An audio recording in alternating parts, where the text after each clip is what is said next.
Hello friends, welcome back to my channel. दोस्तों, आज की इस वीडियो में मैं आपको बताने वाला हूं। दोस्तों, आपके पास एंड्रॉयड स्मार्ट टीवी में होम स्क्रीन पर हॉटस्टार एप्लीकेशन शो नहीं हो रहा है, तो उसको आप कैसे इजीली ऐड कर सकते हैं, तो आपको यही बताने वाला हूं। दोस्तों, बहुत सिंपल स्टेप है, आप इस स्टेप को फॉलो कीजिए।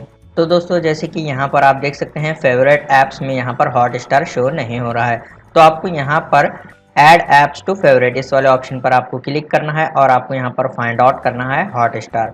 तो यहाँ पर हॉटस्टार शो हो रहा है, तो आप इसको क्लिक कीजिए। यहाँ पर सिंपल ये फेवरेट ऐप्स में ऐड हो जाएगा हॉटस्टार। आपके एंड्रॉयड स्मार्ट टीवी में होम स्क्रीन पर हॉटस्टार जो है ऐड हो जाएगा। तो इस तरीके से आप इजीली एंड्रॉयड स्मार्ट टीवी में होम स्क्रीन पर हॉटस्टार को ऐड कर सकते हैं और रिमूव भी कर सकते हैं। उम्मीद है आपको वीडियो पसंद आया, तो प्लीज़ लाइक कर देना और इसी तरह के वीडियोस देखने के लिए चैनल को सब्सक्राइब कीजिए।